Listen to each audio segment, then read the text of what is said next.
vocês para que possa educar, clareando o caminho do Senhor, viu? Amém. Glória a Deus. Quando eu pego, acho que a criança assim, os pais ficam com o coração acelerado, dizendo, meu Deus.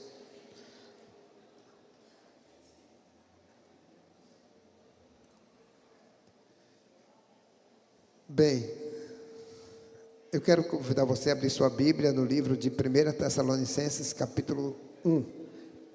1 Tessalonicenses, capítulo 1.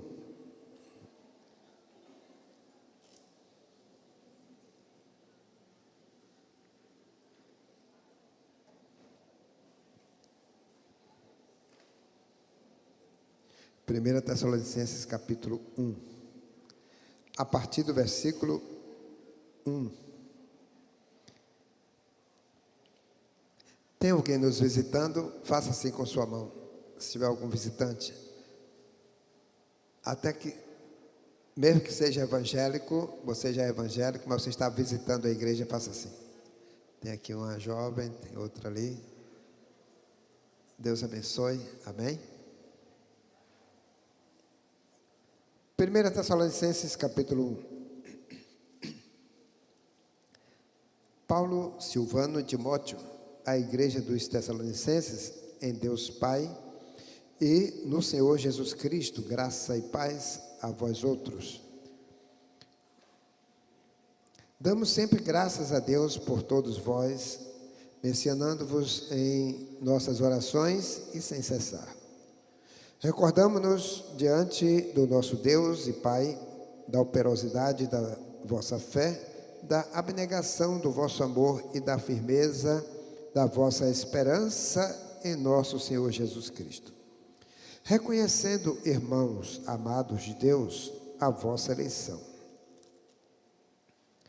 Porque o nosso Evangelho não chegou até vós tão somente em palavra, mas sobretudo em poder no Espírito Santo e em plena convicção, assim como sabeis ter sido o nosso procedimento entre vós e por amor de vós.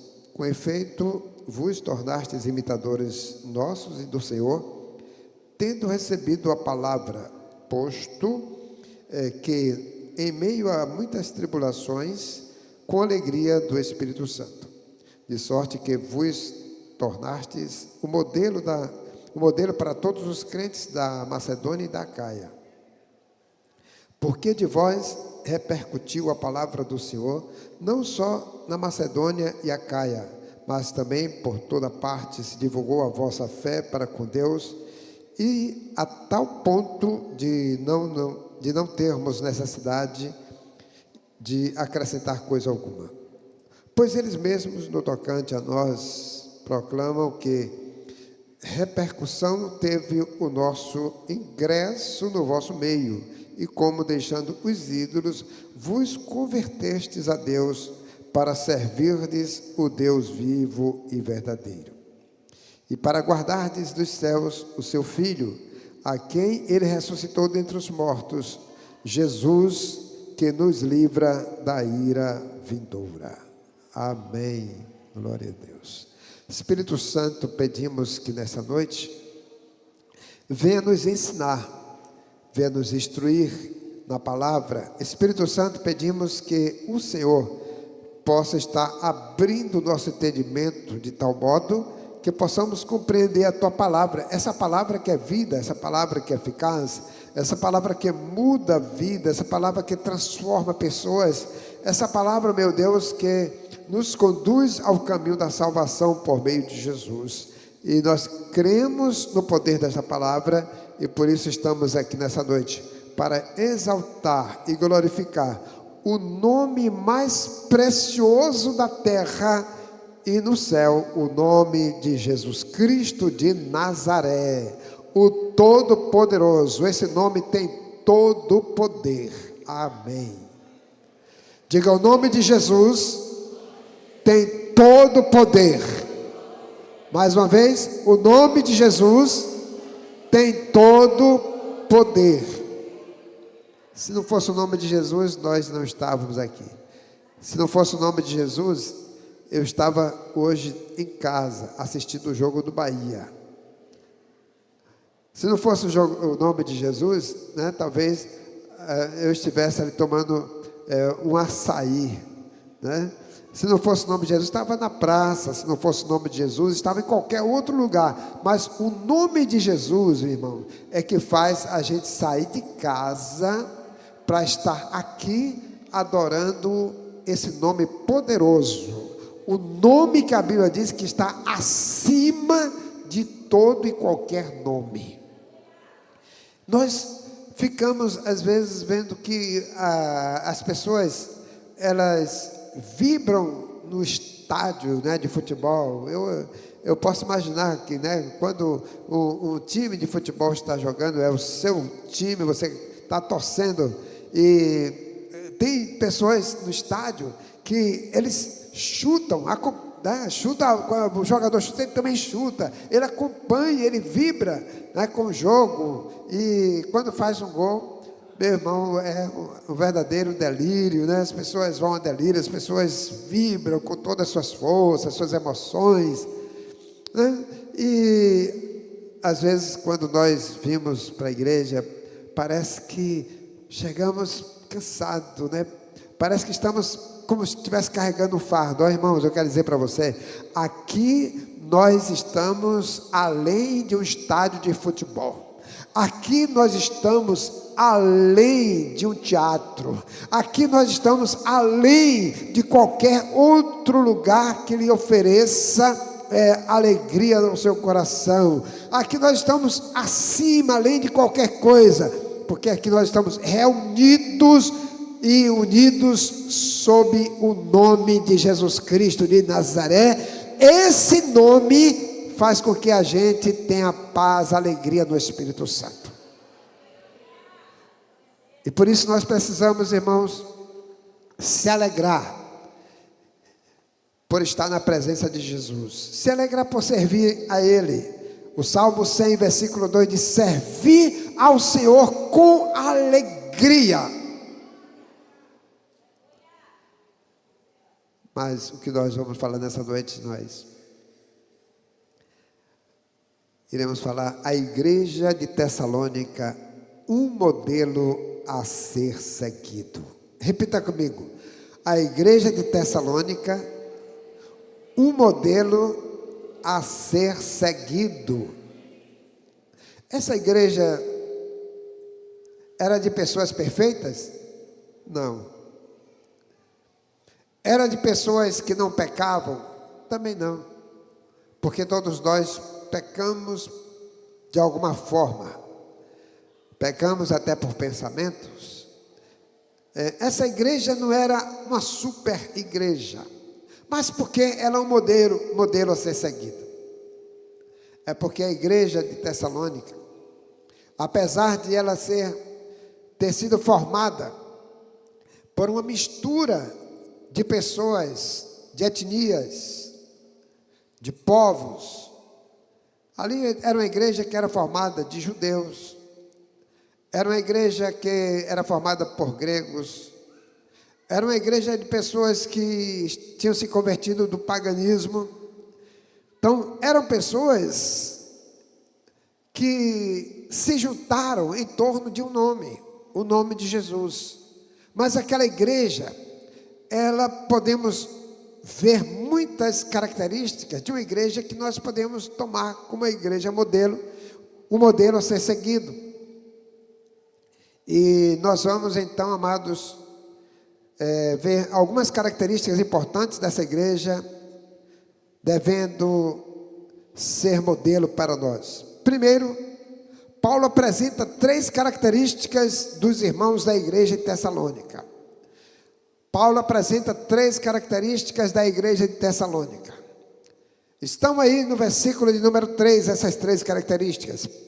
Primeiro, aí no versículo 3, vamos ver, acompanhar, diz assim: recordando-nos diante do nosso Deus e Pai, da operosidade da vossa fé, da abnegação do vosso amor e da firmeza da vossa esperança em nosso Senhor Jesus Cristo.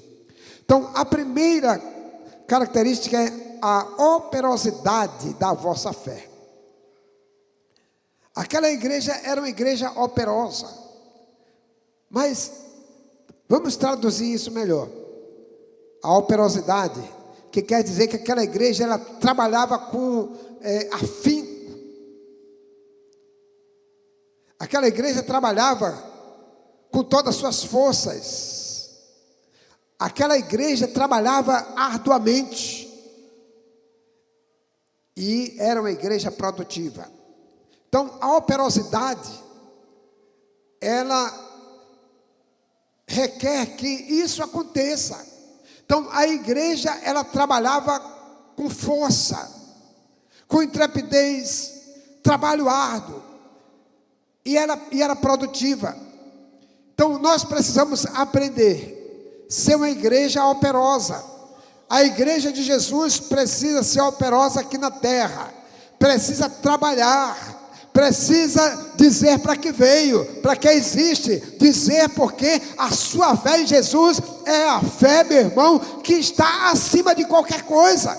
Você coloca força no seu trabalho, aquele trabalho talvez que lhe dá um certo resultado, que você leva o salário para casa para fazer a sua compra, mas eu quero dizer que Jesus está acima do seu emprego, Jesus está acima do seu salário, Jesus está acima do seu chefe, Jesus está acima de tudo, e você precisa dedicar força no trabalho do Senhor.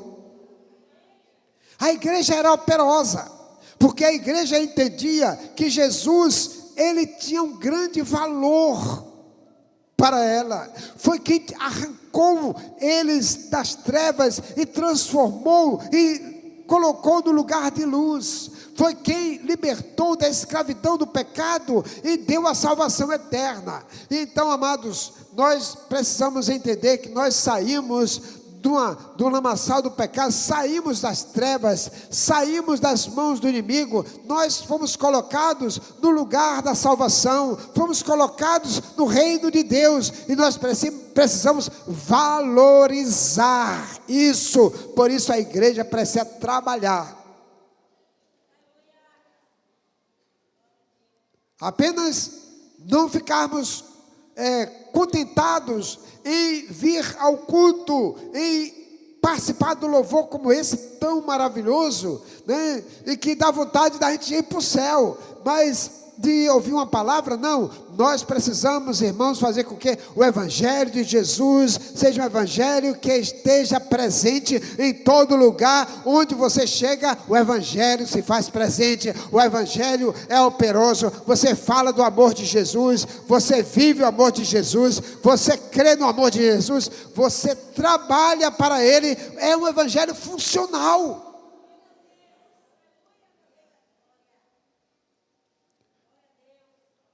Então essa era uma característica forte da igreja de Tessalônica, porque eles eram operantes, eles eram aqueles que confessavam a fé em Jesus e faziam, meus irmãos, eles eram produtivos. A outra característica era a abnegação do vosso amor. A abnegação do amor que eles tinham. O amor daqueles irmãos era aquele amor altruísta, capaz de abrir mão da sua própria vontade, capaz de abrir mão dos seus desejos próprios, capaz de abrir mão dos seus próprios interesses em prol de outras pessoas, para que as outras pessoas pudessem ver Jesus neles. Eu quero dizer, as pessoas querem ver Jesus em você, mesmo que você tenha defeito, mas elas possam olhar para você e dizer: eu vejo essa pessoa que ela é diferente, que ela é de fato uma pessoa que confessa a fé em Jesus, independente que você tenha falhas, mas as suas falhas são superadas pelo amor de Cristo, que agora é derramado no seu coração, e esse amor é transferido através de você para outras pessoas. Porque a Bíblia diz que o amor de Deus foi derramado em nossos corações pelo Espírito Santo. E esse amor que existe em nós também é transferido para as pessoas. Então eles eram essa igreja que a Bíblia diz que eles operavam também, fazendo com que o amor deles fosse um amor extravagante, que fizesse de fato as coisas acontecer, que viam as pessoas necessitadas e elas acudiam, elas acolhiam essas pessoas, elas também atendiam as necessidades.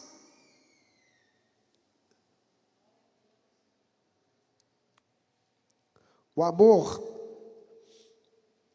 era tão visível na igreja que as pessoas de fora, elas desejavam vir para estar na igreja. Quando nós somos uma comunidade que esse amor, ele é permeado no meio do povo, as pessoas de fora, elas querem estar conosco, porque elas veem que aquele lugar, aquele ambiente é diferente. Então, nós precisamos, irmãos, vivenciar a cada dia. Se já vivemos, vamos aumentar. Vamos fazer com que a coisa se torne ainda mais visível. O amor de Cristo que foi derramado em nossos corações precisa ser derramado também na vida das outras pessoas. A terceira característica é a firmeza da esperança em Cristo. Veja aí no versículo 3, ele fala dessas três coisas. Ele fala da operosidade da fé, a abnegação do amor e a firmeza da esperança. Amados, aqueles irmãos, eles tinham uma esperança na volta de Jesus, na vida de Jesus, e eles esperavam Jesus como se Jesus tivesse acontecido, já para chegar naqueles dias. Irmãos, nós não vamos deixar de trabalhar, porque a igreja, aquela igreja correu no erro. Tinha irmãos que não queriam trabalhar, porque diz que Jesus estava tão às portas, que eles viviam ociosos e ficavam sem trabalhar, porque Jesus estava para chegar. Então nós não vamos cometer esse erro, aprender até com erros deles, né? Então, mas aquela igreja era uma igreja que ansiava pela volta de Jesus. E nós cremos que Jesus vai voltar, meu irmão. Jesus vai chegar. Quando será? Eu não sei. Não temos data marcada, não tem dia marcado, não tem ano marcado, mas nós cremos que Jesus voltará, porque Jesus vai cumprir as suas promessas. Ele mesmo diz que ele iria para o Pai, mas ele voltaria para arrebatar a sua igreja.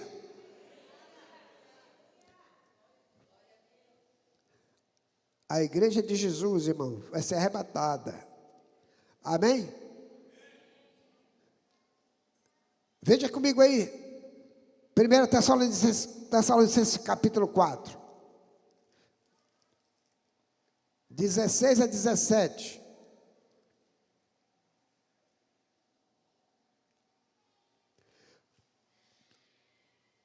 Paulo fala isso nessa carta, nessa epístola. Diz: porquanto o Senhor mesmo, dada a sua palavra de ordem, ouvida a voz do arcanjo e ressoada a trombeta de Deus, descerá dos céus, e os mortos em Cristo ressuscitarão primeiro. Depois nós, os vivos, os que ficarmos, seremos arrebatados juntamente com eles entre nuvens para o encontro do Senhor nos ares, e assim estaremos para sempre com o Senhor. Aleluia! Essa é uma promessa de Deus que isso vai acontecer. Quando será, eu não sei, mas cremos que vai acontecer. Não importa se vai ser daqui a 1 ano, 2 anos, se vai ser amanhã, há 100 anos. Se eu já estiver morto, eu vou ressuscitar primeiro, vou estar primeiro. Amém? Agora, a segunda coisa. Falamos aí 3 características, agora vamos para o segundo ponto. Os crentes em Tessalônica se tornaram modelo para os crentes da Macedônia e da Acaia. Olha só, eles se tornaram um modelo de vida, de fé, para aqueles irmãos da Macedônia e da Acaia, né? Veja comigo aí, 1 Tessalonicenses capítulo 1, os versículos 6 e 7.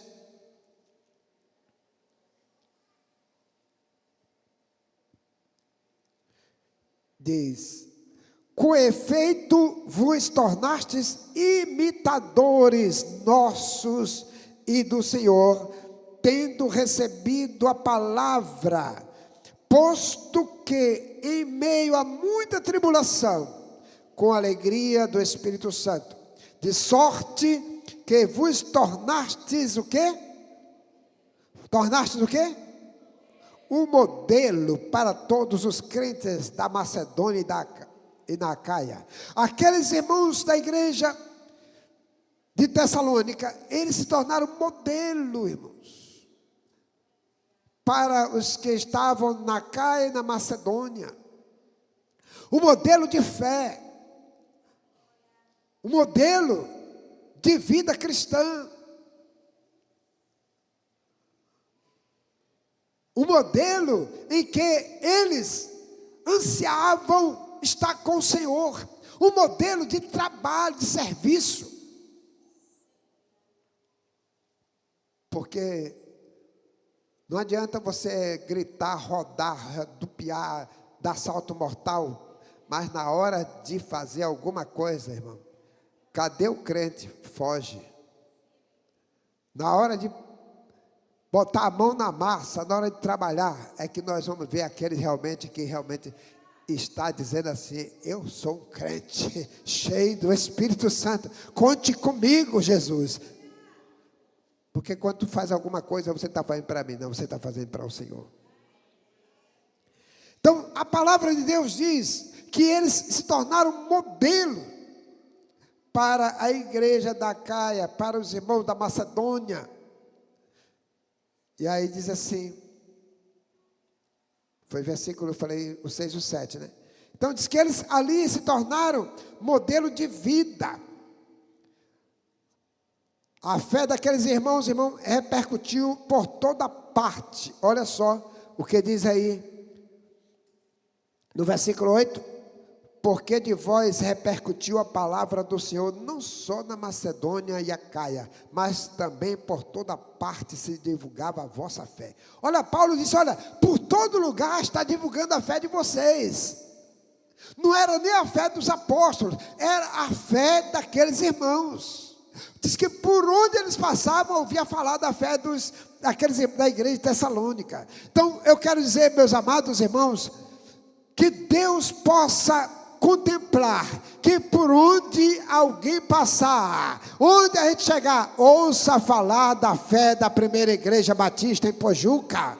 A fé daqueles irmãos está fazendo algo revolucionário. A fé da igreja batista em Pojuca está transformando a cidade. A fé está fazendo com que algo esteja acontecendo diferente. A Bíblia diz, irmãos, que a igreja primitiva, os apóstolos que quando chegaram em determinado lugar, ali diz que chegaram até o momento de dizer assim, olha, esses são aqueles que estão transtornando o mundo. Esses são aqueles que estão botando o mundo de cabeça para baixo. Esses são aqueles que estão com a fé deles, fazendo as coisas acontecer. Eu quero dizer, meus amados, nós não servimos a um Deus mudo, nós não servimos a um Deus inútil, nós servimos a um Deus vivo e não um Deus morto. Nós servimos a um Deus que pode todas as coisas, e por isso a nossa fé tem que estar ativada. Por onde você passar, você tem que confessar essa fé em Jesus. Não é uma fé morta, porque a sua fé não está em Gandhi, a sua fé não está em Buda, a sua fé não está apenas naquelas ideias contemplativas. A sua fé está plantada, irmão, em um Deus vivo que ressuscitou dos mortos, que vive para sempre, que Ele rompeu a sepultura e Ele está vivo. E hoje nós estamos aqui, a razão é porque Jesus Cristo, Ele está neste lugar. Se Jesus, você crê que Jesus está aqui, está neste lugar, se Jesus está conosco, dê um glória a Deus, faça alguma coisa, dê um aplauso, faça barulho. Jesus de Nazaré, Ele é o Todo-Poderoso.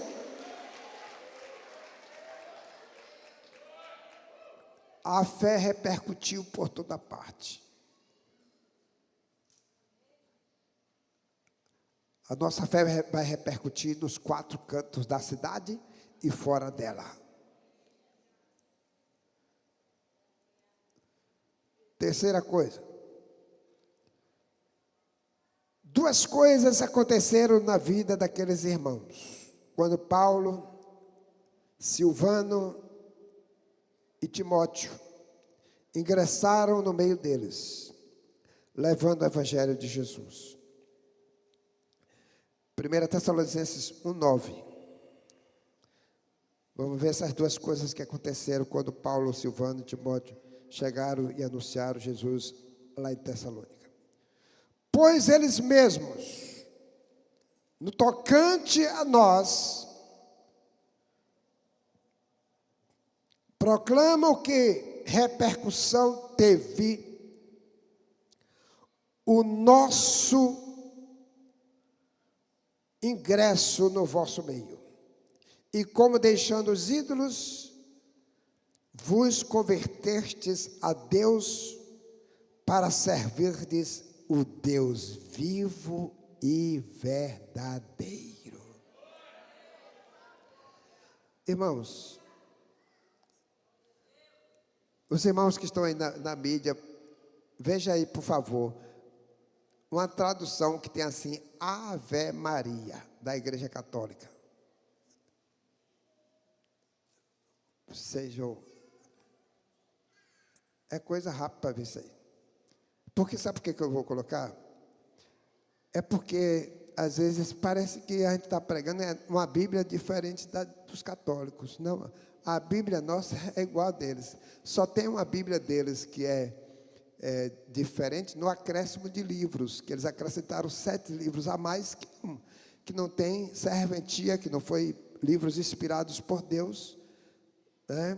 Mas tudo que se refere aos livros sagrados tem na nossa, tem na deles também. Pega aquela Bíblia grande que você quase não pode carregar, tem o que está aqui. Achou aí?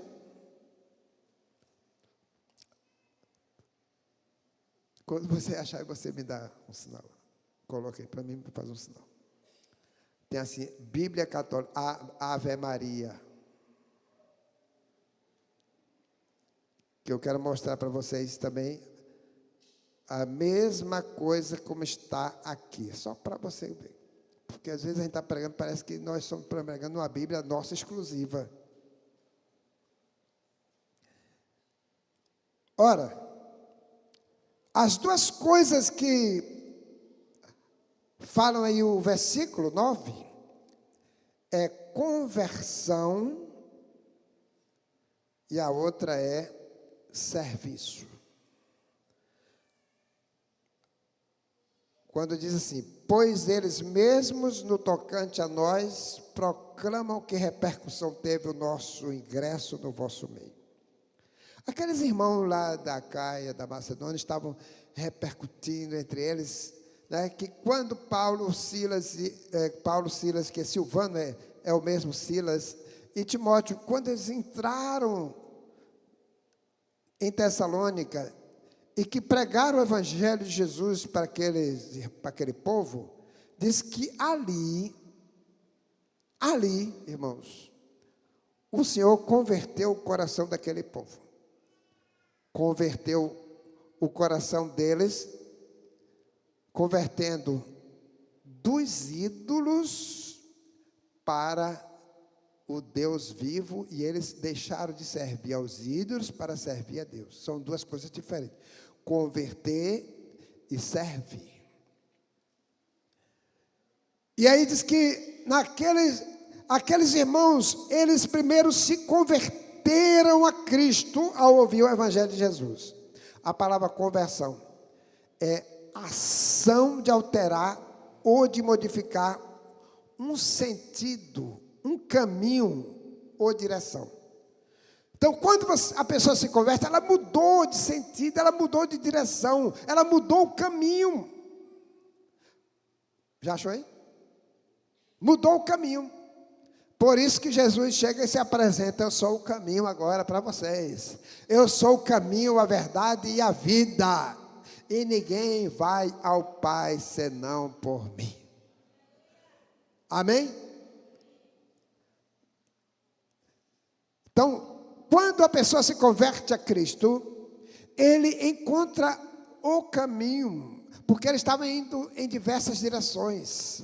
Ele estava adorando a diversos deuses. Ele tinha uma mistura de adoração.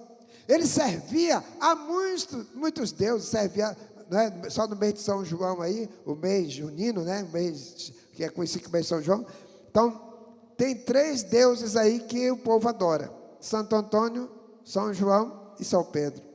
3 deuses, né, em um só mês. Então, uma variedade de deuses. Então, as pessoas dizem: é Deus? Para eles é um Deus. Porque tudo que você venera é Deus para você. Tudo que você adora é Deus. Se for uma pessoa que for adorada, se tornou um ídolo, um Deus. Um ídolo é um Deus. É quem você venera. Então diz que eles se converteram dos ídolos ao Deus vivo. Encontrou? Não encontrou, Márcio? Já está aí? Pronto. É essa tradução aí? Não, não é essa não. Hein? Já?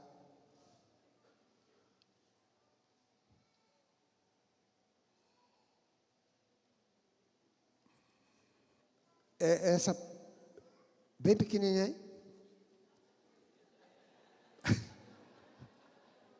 Mas eu vou ler. Traz uma lupa aí. Estou brincando, eu leio aqui até aquela letra pequena. Diz: de fato, essa? Pronto. Se tiver ainda no rodapé o Ave Maria, coloquei para os irmãos verem que de fato é esse negócio, porque você encontra isso no Google. Diz assim: de fato, a nosso respeito, conta-se por toda parte qual foi o acolhimento que da vossa parte tivemos. E como abandonastes os ídolos e vos convertestes a Deus, para servirdes ao Deus vivo e verdadeiro. Diz, abandonaram, a tradução está ainda melhor, que diz que abandonaram os ídolos. Quem são os ídolos? Aqueles deuses que é feito pelas mãos dos homens. Atenas, para cada pessoa tinha um deus. Tinha mais deus, aliás, tinha mais deuses do que gente em Atenas, na Grécia.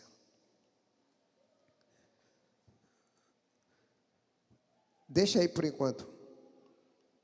Então, conversão é modificar, é alterar o sentido, o caminho, a direção, é você mudar de rumo, é você mudar de vida. Você estava vivendo de um jeito, agora vai viver de outro, sabe por quê? Você vivia de um jeito, porque você estava inclinado para um Deus, ou para deuses. Agora você mudou de direção, está servindo a um Deus vivo, a sua vida mudou, irmãos. A sua linguagem é outra, seu palavreado é outro. Até nas vestes interfere. Eita, fala Deus. Tem que milagre ninguém aqui falou, fala Deus, né? Até nas vestes interfere. interfere nas suas ações. Você, meu irmão, agora não é mais o mesmo, a mesma. Você mudou o sentido da vida, o rumo da sua vida. Você estava indo em direção, agora você voltou para servir a um Deus vivo que modifica a sua vida, modifica as suas ações, modifica o seu roteiro de vida. Agora você não está mais caminhando para o inferno, você está caminhando em direção ao céu. Eu quero dar uma boa notícia para você. Você está envelhecendo, boa notícia. Eu estou envelhecendo, que boa notícia. Porque senão eu tinha morrido se eu não envelhecesse. Cada dia que eu envelheço, eu dou graças a Deus. E quando eu envelheço, sabe qual é a boa notícia? É que eu estou cada vez mais indo em direção ao meu Senhor, para ficar mais perto dEle, para viver eternamente com Ele. Por isso, eu quero dizer que quando nós nos convertemos, nós temos agora uma mente que é chamada mente de Cristo Jesus, e que nós pensamos, nós reagimos, nós vivemos, porque agora Cristo habita em nós, por intermédio do Espírito Santo, que habita dentro de nós. Você é templo do Espírito Santo. E quem é templo do Espírito Santo não pode meter licor para dentro dos peitos. Quem é templo do Espírito Santo não vai beber cachaça e jogar para dentro dos peitos. Quem é templo do Espírito Santo não vai fumar charuto, não vai usar droga, não vai usar crack. Quem é templo do Espírito Santo não anda vivendo uma vida desregrada. Sabe por quê? O Espírito Santo, irmão, está dentro de você, intercedendo por você, vivendo com você, dormindo com você. Ele é o seu consolador. O Espírito da verdade. Porque você se converteu a Cristo. Tudo mudou na sua vida. Agora você não anda mais sozinho, você anda com o Espírito Santo dentro de você.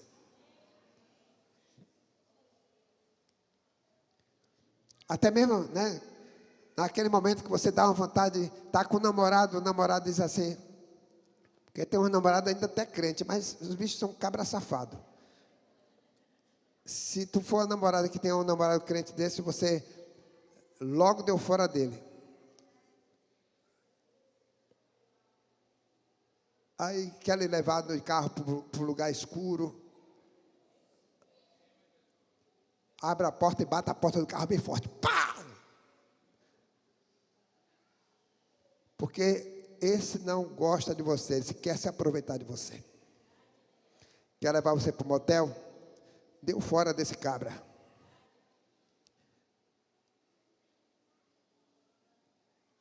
E tem uns que ainda dizem assim, é para você provar que me ama mesmo. Então, toma aqui, ó. Me ama coisa nenhuma. Esse sujeito quer se aproveitar de você e depois dar o fora de você, e você vai ficar ainda com o bucho cheio.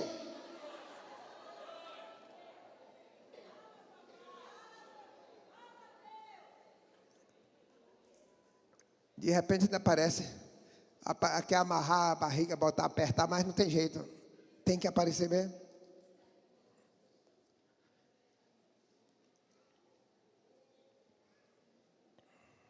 Aleluia.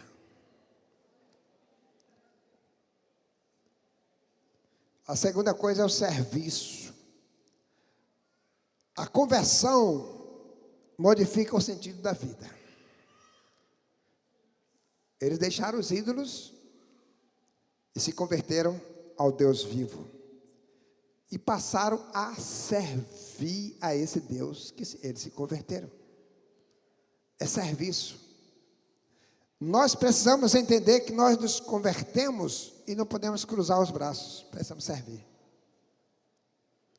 Servir a Deus, irmão. Servir em qualquer coisa. Servir falando do amor de Jesus. Servir levando um doente no hospital. Servir vindo aqui tocar, cantar, dançar. Servir ao Senhor transportando cadeira, né, tem uns irmãos aqui que no momento do congresso. Teve um mesmo ali, Eduardo, né, eu não vou falar o nome dele. Ele chegou lá em casa, de bobeira.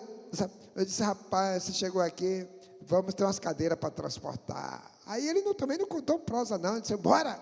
E aí foi transportar a cadeira. Então, essas pessoas, irmãos, quando se convertem, elas precisam também servir, se colocar à disposição para o serviço, irmãos. Então, quando a pessoa tem uma cabeça que não foi transformada, não tem uma transformação genuína, não tem uma conversão genuína, ela vai dizer, eu penso que ele está fazendo um serviço para mim, está fazendo um serviço para os irmãos da igreja, não, você está servindo um serviço para o Senhor. Você não importa que tipo de serviço você está servindo. Então, nós precisamos tirar essa ideia equivocada de que não vou fazer isso que eu vou fazer para... Não, você vai fazer para Deus, irmãos. E diz que eles se converteram dos ídolos para servir a quem? Ao Deus vivo. Você se converteu a Cristo, irmão, você está servindo a um Deus vivo, a um Deus que pode todas as coisas, a um Deus que não está indiferente às suas dores, às suas necessidades, a um Deus, irmãos, que é poderoso. Lembra que aqui três dias nós clamamos pelo irmão Juarez, né, aqui no congresso, foi algo extraordinário. Coisa assim, em tempo recorde, porque pelo serviço público, deu entrada no hospital na quinta-feira de tarde, sexta foi regulado, sábado desceu para Salvador, terça-feira fez a cirurgia, e que não tinha vaga na terça para ele, abriu-se uma janela para ele entrar pela janela, entrou pela janela e saiu pela porta. E aí, irmãos, fez a cirurgia na terça-feira, quando no mesmo dia ele já tinha ido para a UTI, visitei ele na UTI, já estava falando que nem o negro do leite, né? Porque ali gosta de conversar, né? E ele já estava bem, falando, né, normal. E na sexta-feira teve alta, veio para casa. Veio para casa e está bem, falando bem, porque os irmãos que viram Juarez, as pessoas pensavam até que não tinha mais retorno, né? E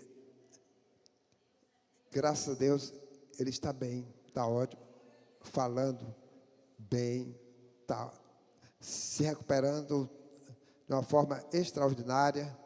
Sexta-feira que vem vai fazer a revisão. Então, amados, sabe por quê? Porque o nosso Deus é o Deus que age, é o Deus que faz acontecer, mas nós precisamos estar a cada dia operantes, e nós cremos nesse Deus, irmãos, que está vivo, não é um Deus morto. O nosso Deus, irmãos, é diferente daqueles que as pessoas, né, pegam e carregam e transportam de um lugar para outro. É diferente daqueles que as pessoas colocam em cima de uma picape, em cima de um caminhão, e sai com ele rodando a cidade, e ele não fala nada. E está ali em cima do caminhão, ele não dá uma passada. Ele está em cima do caminhão, ele não escuta a sua voz. Ele está em cima de um carro, ou está sendo transportado por alguém, ele é transportado pelas pessoas, mas ele não se move em favor das pessoas. Mas nós temos um Deus que se move em nosso favor, nós temos um Deus que age em nosso favor, nós temos um Deus que não é surdo, Ele está com seus ouvidos inclinados ao nosso clamor, nós temos um Deus que não está com a mão mirrada, não, esse Deus está com a sua mão estendida na sua direção, para te abençoar.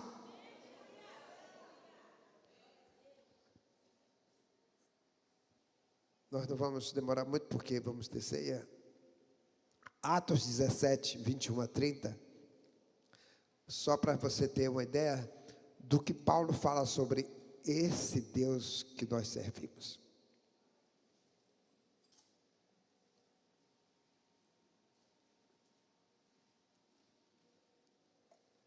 Atos 17.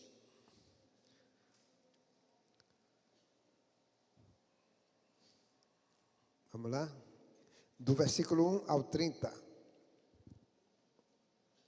Atos 17, de 1 a 30.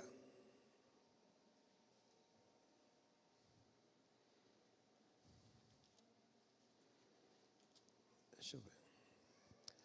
Atos 17, do 1 ao 30, diz: tendo passado por Anfípolis e Apolônia, chegaram a Tessalônica, onde havia uma sinagoga de judeus. Paulo, segundo o seu costume, foi procurá-los e por 3 sábados arrazoou com eles acerca das Escrituras, expondo e demonstrando ter sido necessário que o Cristo padecesse e ressurgisse dentre os mortos. E este, dizia ele, é o Cristo Jesus que eu vos anuncio. Alguns deles foram persuadidos e unidos a Paulo e Silas, bem como numerosa multidão de gregos e piedosos, e muitas distintas mulheres. Os judeus, porém, movidos de inveja, trazendo consigo alguns homens maus dentre a malandragem, ajuntando a turba, alvoroçaram a cidade e, assaltando a casa de Jason, procuravam trazê-los para o meio do povo.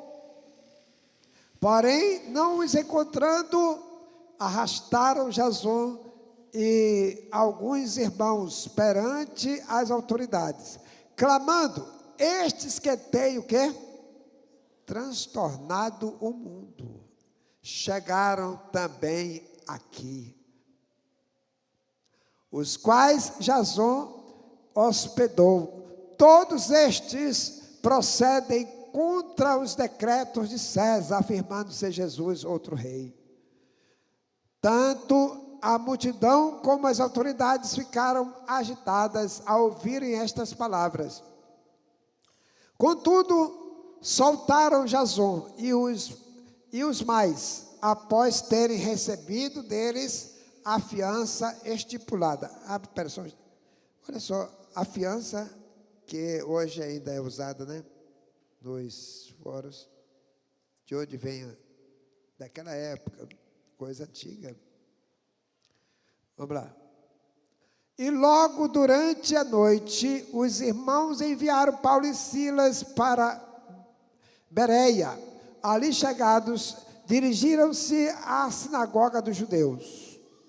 Ora, estes de Bereia eram mais nobres do que os de Tessalônica, pois receberam a palavra com toda avidez, examinando as Escrituras todos os dias para ver se as coisas eram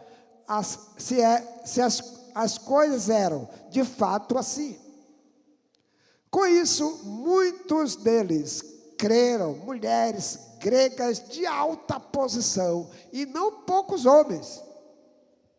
Mas logo que os judeus de Tessalônica souberam que a palavra de Deus era anunciada por Paulo também em Bereia, foram lá excitar e perturbar o povo. Então, os irmãos promoveram, sem detença, a partida de Paulo para os lados do mar. Porém, Silas e Timóteo continuaram ali. Os responsáveis por Paulo levaram-no até Atenas e regressaram trazendo ordem a Silas e Timóteo para que o mais depressa possível fosse ter com ele. Enquanto Paulo os esperava em Atenas, o seu espírito se revoltava em face da idolatria dominante na cidade. O que dominava a cidade de Atenas era a idolatria. Por isso, dissertava na sinagoga entre os judeus e os gentios piedosos, também na praça todos os dias entre os que se encontravam ali. E alguns dos filósofos e epicureus e estoicos contendiam com ele, havendo quem perguntasse: que quer dizer esse tagarela? E outros: parece pregador de estranhos deuses. pois pregava a Jesus e a ressurreição. Então, tomando consigo, o levaram ao Areópago, dizendo: poderemos saber que nova doutrina é essa que ensinas? Posto que nos trazes aos ouvidos coisas estranhas, queremos saber o que vem a ser isso. Pois todos os de Atenas e os estrangeiros residentes de outra coisa não cuidavam senão dizer, ouvir as últimas notícias. Então Paulo, levantando-se no meio do Areópago, disse: senhores atenienses, em tudo vos vejo acentuadamente religiosos, porque passando e observando os objetos de vosso culto, encontrei também um altar no qual está escrito: ao Deus desconhecido. Pois esse que adorais sem conhecer é que precisamente aquele que eu vos anuncio. O Deus que fez o mundo e tudo que nele existe, sendo ele Senhor do céu e da terra, não habita em santuários feitos por mãos humanas, nem é servido por mãos humanas. Não precisa botar lá uma pipoquinha para ele, não precisa colocar lá uma água, não precisa colocar alguma oferenda, não precisa botar uma flor para ele não precisa nada disso. Olha, não precisa que ninguém sirva a ele, é ele, o nosso Deus é aquele que serve a todos nós, e a ele nós não servimos além do que isso que nós estamos fazendo, prestamos louvor, evangelizamos, é o serviço que nós fazemos. E ele diz assim: nem é servido por mãos humanas, como se de alguma coisa precisasse, pois ele mesmo é quem dá a todos o quê? A vida, respiração e tudo mais. De um só fez toda a raça humana para habitar sobre toda a face da terra, havendo fixado os tempos previamente estabelecidos e os limites da sua habitação, para buscarem a Deus, se porventura, tateando, o possam achar, bem que não está longe de cada um de nós, pois nele vivemos e nos movemos e existimos, como alguns dos vossos poetas têm dito, porque dele também somos geração. Sendo, pois, geração de Deus, não devemos pensar que a divindade é semelhante ao ouro, à prata ou à pedra, trabalhados pela arte e imaginação do homem. Ora, não levou Deus em conta os tempos da ignorância. Agora, porém, notifica aos homens que todos, em toda parte, se arrependam. Todos em toda parte se arrependam. É esse Deus que nós servimos. Não é o Deus feito pela mão do homem. E todo dia aparece um Deus diferente. Todo dia se faz um Deus diferente.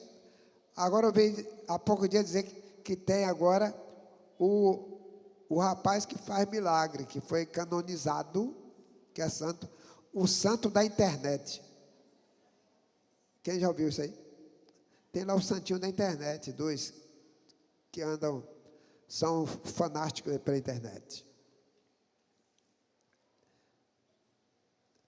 Irmãos, todos que são criados pela imaginação do homem e feitos pelas mãos humanas, eles são servidos aos homens, mas não servem aos homens. Mas o nosso Deus é aquele que não é servido por ninguém, mas ele serve a todos. É aquele Deus que é poderoso, que as mãos dele estão estendidas na nossa direção. É o Deus que se move a nosso favor. É o Deus que pode todas as coisas. É o Deus que diz assim para você: olha, meu filho, minha filha, você está com medo? Não tenha medo, porque eu te ajudo.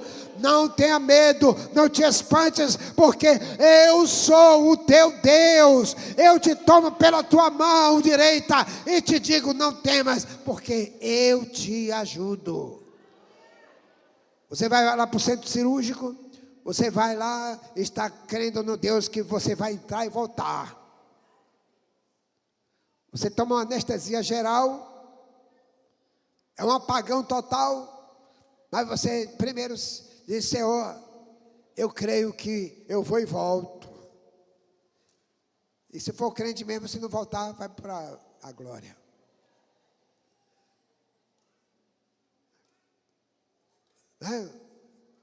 Quem já fez aqui a ressonância magnética? Você entra naquele negócio, naquele túnel, naquele negócio, né? Naquela cápsula. É uma zoada doida. E 30 minutos para uma eternidade ali dentro. Mas você está lá dentro e está orando o Salmo 23. O Senhor, meu pastor, nada me faltará. Deitar-me faz em vestes parras. Vira crente da hora.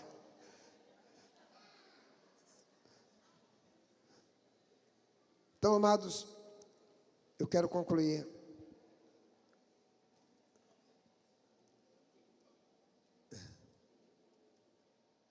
Porque nós temos que ir para casa. Ainda tem a ceia. Mas eu quero concluir dizendo: nossa fé, ela tem que ser operosa. Com trabalho laborioso, produtivo. A nossa fé precisa repercutir na cidade e fora dela, nos tornando também modelo de fé em Cristo Jesus. Passando pela conversão, para servir ao Deus vivo. Esse Deus é o Deus que pode todas as coisas. Em Efésios 3:20, eu quero concluir com esse versículo. Efésios 3:20. Vou pedir que toda a igreja leia comigo. Vamos fazer um exercício, vou ficar em pé, porque eu estou em pé esse tempo todo, vocês sentados. Vamos ficar pelo menos um minuto assim, em pé. Diz assim, vamos ler todos juntos. Eu vou contar até 3, no terceiro a gente... 1, 2, 3. Ora, aquele que é poderoso para fazer infinitamente mais do que tudo quanto pedimos ou pensamos, conforme o seu poder que opera em nós. Aleluia! Oh, glória!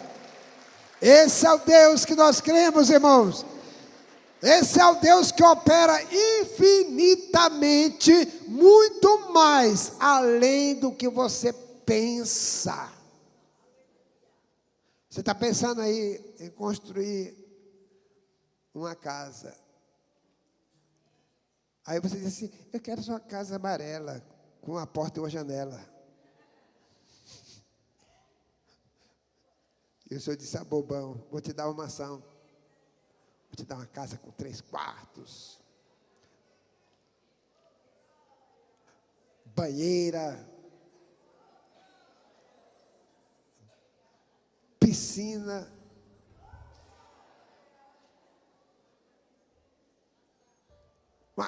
Ainda tem uma pedindo casa de praia. Ele estende infinitamente mais. Aí vai dar muito mais do que você pede e pensa, irmãos. Porque Ele é o Deus de amor e bondade. É o Deus de toda graça. Então, Deus é gracioso e Ele pode fazer acontecer. Amém? Quem crê nisso? Glória a Deus. Vamos louvar o Senhor. Cadê aquele pessoal da voz bonita, que está servindo ao Senhor com a voz? Vamos servir a ceia daqui a pouco. Aleluia.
sei, há um lugar que me espera.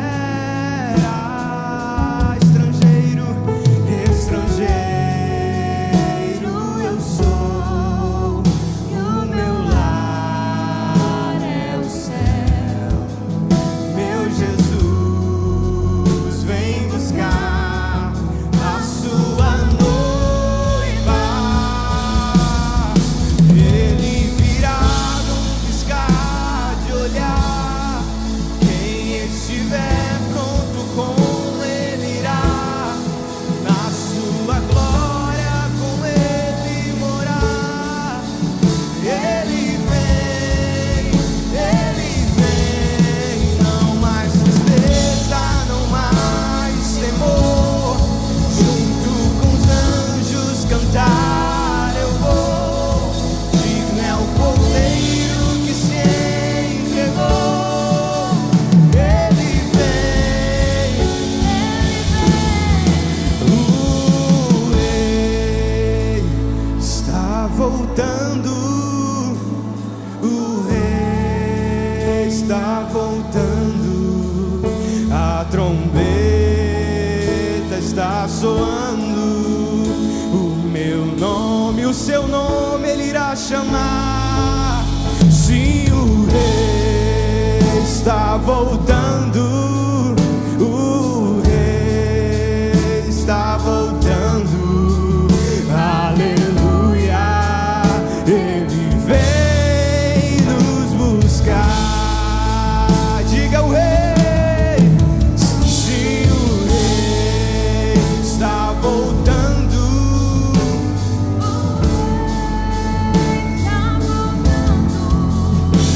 Aleluia. Ele vem me buscar. Ele virá num piscar de olhar.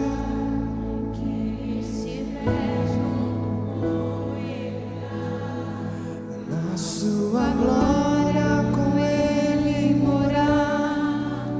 Ele vem, não mais tristeza, não mais temor. Junto com os anjos cantar eu vou. Digno é o Cordeiro que se entregou. Ele vem,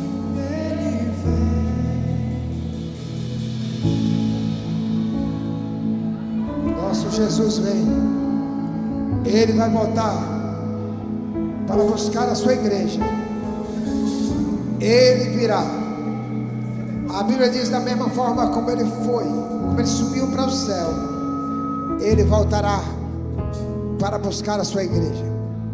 Aqueles que um dia foram redimidos, lavados e remidos pelo sangue do Cordeiro. Aqueles que um dia entenderam que Jesus Cristo é o Salvador e Senhor e entregaram suas vidas a Ele.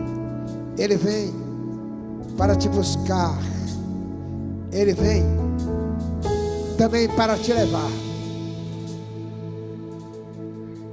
E por isso nós louvamos a Ele, glorificamos o nome dEle, exaltamos esse nome precioso que está acima de todo nome. Jesus virá para buscar a sua igreja. E quando nós ceamos, nós estamos anunciando a volta de Jesus. E isso será feito até que Ele volte. Aleluia.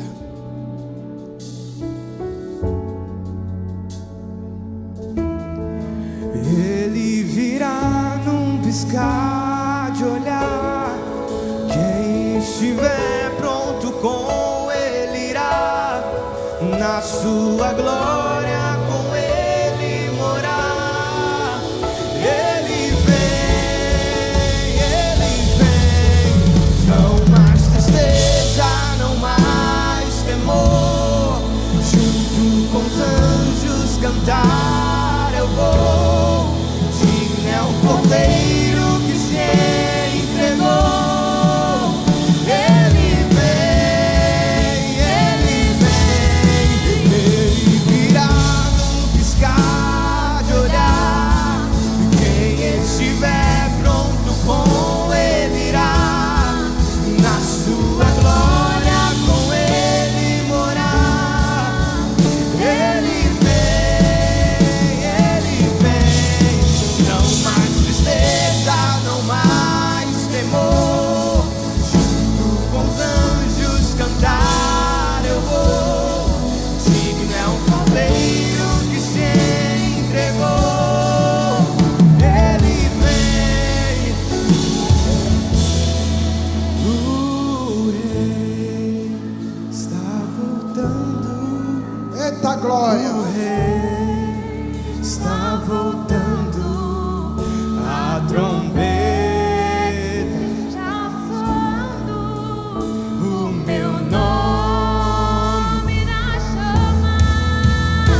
estiver pronto, com Ele irá. Na sua glória, com Ele morar. Ele vem. Não mais tristeza, não mais temor. Junto com os anjos cantar eu vou. Digno é o Cordeiro que se entregou. Ele vem. Ele vem. Ele vem buscar um povo lavado e remido pelo sangue do Cordeiro. Ele vem buscar a sua igreja.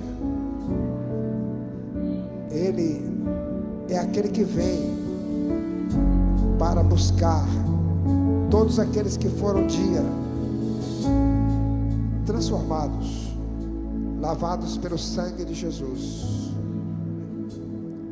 revestidos pelo Espírito Santo. Hoje nós estamos aqui celebrando esse Deus vivo que nos resgatou do poder do pecado e nos deu vida eterna. A vida eterna está em Cristo Jesus, e por isso nós celebramos a Ele. Nós declaramos que Jesus Cristo é o Senhor. Ele é único, Ele é Salvador, Ele é o Deus vivo, Ele é o Messias, Ele é o Deus que perdoa, Ele é o Deus que sara, Ele é o Deus que restaura, Ele é o Deus que liberta, Ele é o Deus vivo. E por isso vale a pena servir a esse Deus, a esse Deus de amor e bondade, que nós encontramos a Ele e encontramos nele o seu favor. A graça dele foi derramada sobre nós, e nós fomos agraciados por Ele com o perdão imerecido. Nós não merecíamos, mas Ele nos perdoou, Ele nos salvou, Ele nos deu vida. E por isso nós vamos cantar mais uma vez. Vamos cantar mais uma vez essa música que fala sobre que Ele vive. Ele vive. Ele não está morto. O nosso Redentor vive.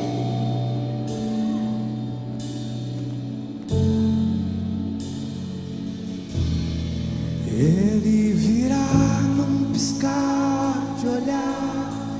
Quem estiver pronto, com Ele irá. Na sua glória, com Ele morar. Ele vem. Não mais tristeza, não mais temor. Junto com os anjos cantar eu vou. Digno é o Cordeiro que se entregou. Ele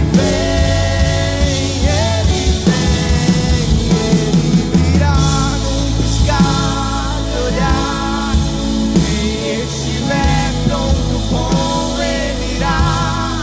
Na sua glória, com Ele morar. Ele vem. Aleluia. Se Ele vier num dia como esse, numa hora como essa, meu irmão, que maravilha, né? Eu quero pedir que, só para a gente saber realmente, de fato, se todos já pegaram, os que pegaram o pão e o cálice, sente-se. Se você pegou o pão e o cálice, pode se sentar. Quem não pegou, um ou outro, fique em pé. Mas se você pegou, fique sentado, porque para a gente saber. Todos pegaram. Tem alguém que não pegou aí? Faça assim com a mão. Então, todos já pegaram. Amém? Glória a Deus, né? Maravilha. Então, sendo assim, vamos mais uma vez ficar em pé para a gente encerrar.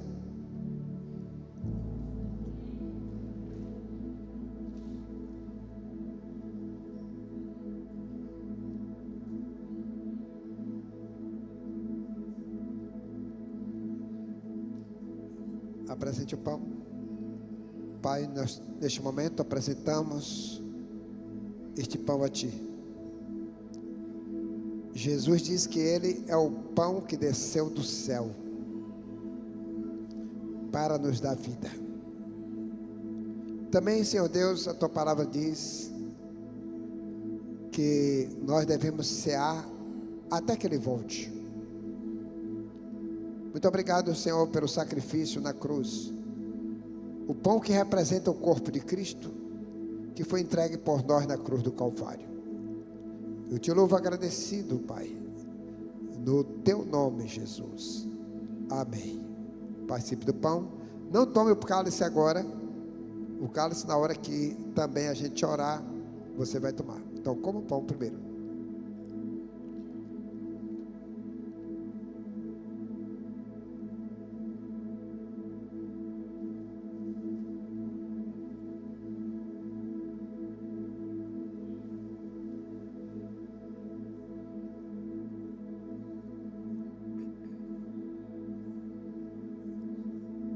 Senhor, aqui está o cálice que representa Teu sangue derramado por nós. Teu sangue sem pecado foi derramado para salvar o pecador. A Bíblia diz que o sangue de Jesus é que nos purifica de todo pecado. Somos purificados dos nossos pecados pelo sangue de Jesus. Eu quero te agradecer, Jesus, porque um dia na cruz o Senhor se entregou por nós, ressuscitou, subiu ao céu, está à destra do Pai, intercedendo por nós. E que um dia o Senhor virá buscar a sua igreja conforme a tua promessa. E a palavra do Senhor, a ordem é que nós devemos também participar do cálice até que Ele volte. Obrigado, Jesus. Nós te louvamos. Amém. Pode participar.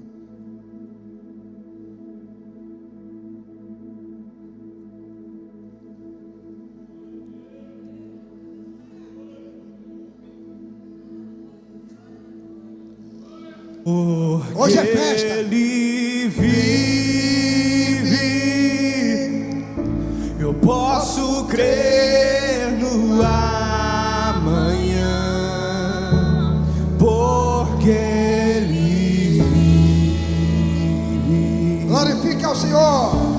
Temor não há, mas eu bem sei. Eu sei que a minha vida está nas mãos do meu Jesus que vive está, porque Ele vive. Cante com todo o seu coração. Posso crer no ar, porque Ele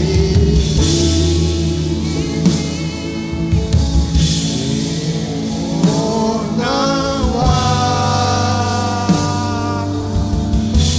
mas eu bem sei, eu sei que a minha vida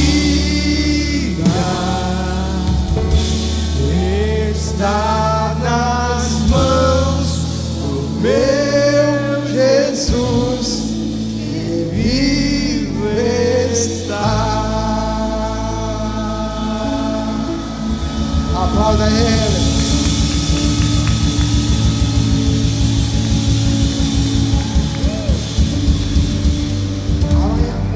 Amanhã tem a vigília, 18 horas.